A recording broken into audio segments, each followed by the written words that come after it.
Hi, church. Thank you for taking a few moments to listen to this update on the coronavirus and our church scheduling. As you've probably heard over the last several days, the president and the CDC and our state and local officials have all advised us not to have meetings of over 10 people at one time. That means that if we were to follow that our church services would have to really be done differently.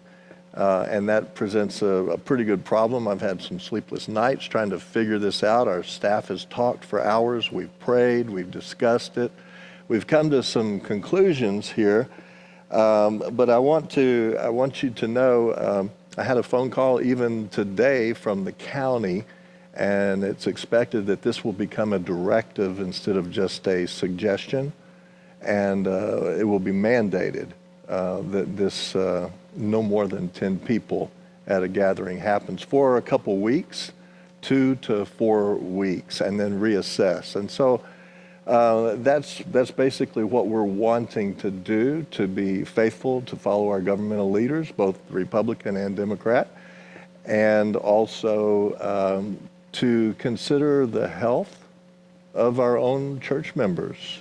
You can have this virus and not know you have it and be contagious, and we don't want to accidentally or inadvertently expose someone to the virus that would be at risk.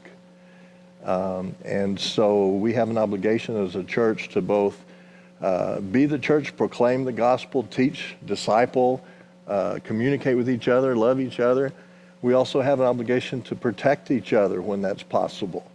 And if we need to find a way that we can continue ministering and Bible studies and communicating and helping each other and not being in groups of more than 10 at the same time. So what we are wanting to do is, instead of having services and Bible studies here at 1600 Boca Chica on campus, we're going to try for the next couple weeks going to a digital format online, posting the Sunday sermon on the church website and on the church Facebook site, so that you can click into it from home with your family, have a nice time with your family, worship the Lord, pray, listen to the message. And we're going to have to do it that way for a short period of time. We also, though, don't want to lose touch with each other, and so on our website, fbcbrownsville.com, there'll be a place on there where if you have needs or prayer requests, if you need help of any kind, you can go on there and let us know what those needs are, and one of our staff or a volunteer will try to meet those needs for you. Maybe you need someone to go to the grocery store for you. You don't feel comfortable going by yourself or at your age or at whatever health risk you may already have. We'll send someone to the grocery store and try to get all the toilet paper that you might need and bring it to you, or whatever else you need. If you need someone just to pray with you, we'll be there to pray with you. There could be fears that come up as this virus progresses. Things may get worse before they get better, and so so we'll pray with you and encourage you. And maybe you need some help with childcare because the kids may be out of school and you have to go to work, or maybe you can't go to work and you need some help in other ways. You need to let us know, because we are the church. We're a family. We're a spiritual family, and we're going to continue to be a family, even if we're not having a worship service on location for a couple Sunday mornings.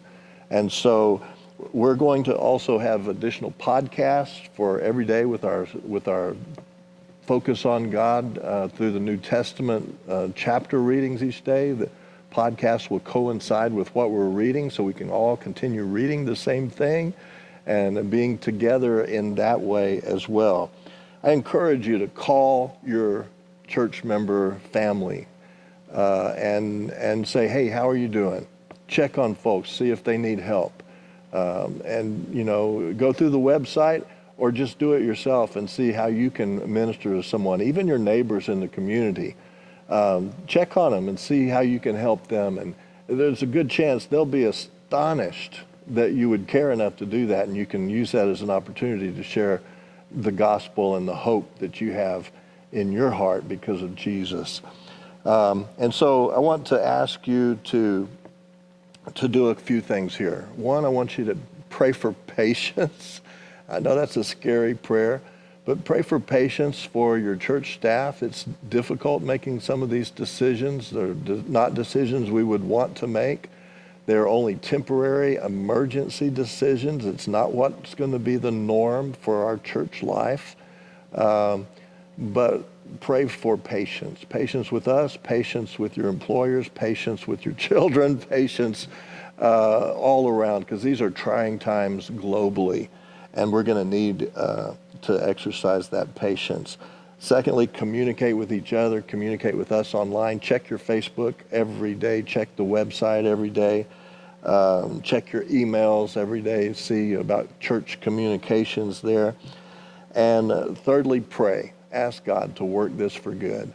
Ask him to work it for a greater good than we can ask or think. He is able to do that. He's able to do abundantly beyond all that we can ask or think.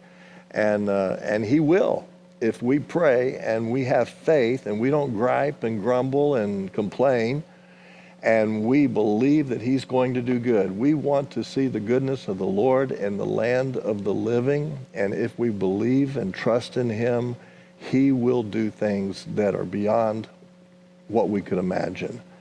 And so I encourage you to believe with me that God is going to work this for good. Hopefully this will just be 2 or 3 weeks, and things will get better globally and locally, and we'll be able to look back on this and say, you know what God did during that time? He did this and he did that, and I got so much closer to him. I had more time to spend with him. I was able to do my daily Bible readings, and it was a good time, even though it was very, very difficult.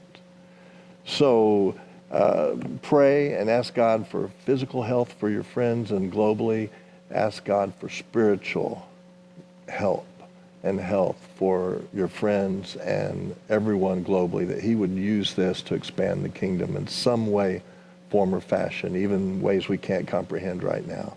I thank you for listening to me. I thank you for being patient. I thank you for your prayers. We will survive by the prayers of God's people.